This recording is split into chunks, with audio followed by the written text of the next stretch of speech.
اسی ضمن میں علماء کرام ایک اور بات نقل کرتے ہیں کہ صحائف تورات کے ضمن میں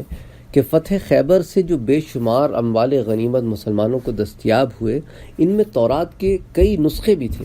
تو جب یہود کو معلوم ہوا تو حضور کے پاس حاضر ہو کر عرض کرنے لگے کہ یا رسول اللہ صلی اللہ علیہ وسلم، یہ تورات جو ہے ہماری مقدس کتاب ہے، اس لیے اس کتاب کے جتنے نسخے مسلمانوں کے پاس ہیں وہ ہمیں واپس کر دیے جائیں۔ حضور نے بلا تعمل مسلمانوں کو حکم دیا کہ تورات کے جتنے نسخے انہیں ملے ہیں ادب و احترام کے ساتھ انہیں یہودیوں کو واپس کر دیا جائے۔ یعنی حضور صلی اللہ علیہ وآلہ وسلم نے دیگر مذاہب کی مقدس کتابوں کا ادب و احترام صحابہ کو سکھایا۔ یہ نہیں جیسے آج کل ایک بڑا عجیب و غریب سا چکر چلا ہوا ہے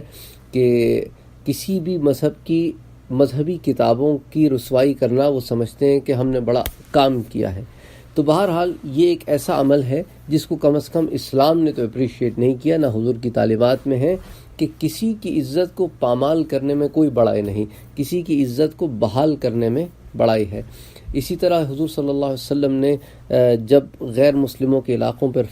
فتوحات کی تو ان کے پیشواؤں کو، جو ان کے ریلیجس لیڈرز تھے، ان کی عبادت گاہوں کو، ان کے گھروں کو، ان کی بیویوں کو، ان کے بچوں کو، ان تمام چیزوں کو ہرٹ کرنے سے مسلمانوں کو منع کیا کہ ان کے اوپر کوئی ہاتھ نہیں ڈالے گا، اور لڑیں گے آپ اسی سے جو آپ سے لڑتا ہے۔ تو جو لڑائی میں پہل کرے گا آپ اس کو اس کا جواب دیں گے، آپ خود پہل نہیں کریں گے۔ تو چنانچہ صحابہ کرام نے حضور اکرم صلی اللہ علیہ وسلم کے حکم پر تمام نسخے یہودیوں کو واپس کر دیے۔ ڈاکٹر اسرائیل ویلفنسن نے اپنی تصنیف تاریخ الیہود فی بلاد العرب، یعنی یہودیوں کی تاریخ عرب کی زمین میں، اس واقعے کا تذکرہ کیا ہے، اور سرور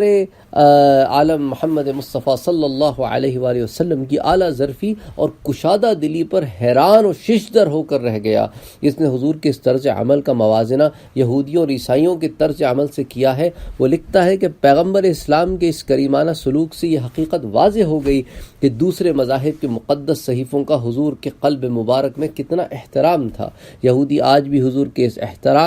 احسان کے معترف ہیں۔ اس کریمانہ طرز عمل کے برعکس رومیوں نے جب یروشلم پر سن 70 بعد مسیح میں قبضہ کیا تو انہوں نے ان کی مقدس کتابوں کو نذر آتش کر دیا اور اپنے پاؤں تلے انہیں روند ڈالا تھا۔ اسی طرح نصارہ نے جب اسپین میں یہودیوں کے خلاف مہم چلائی تھی تو انہوں نے بھی تورات کے جتنے نسخے انہیں ملے تھے انہیں جلا کر خاکستر بنا دیا تھا۔ کتنا واضح تفاوت ہے پیغمبر اسلام کے طرز عمل میں اور دوسرے فاتحین کے طرز عمل میں۔ تو اس کو محمد رضا نے محمد رسول اللہ ایک کتاب لکھی انہوں نے، اس کے صفحہ 241 پہ انہوں نے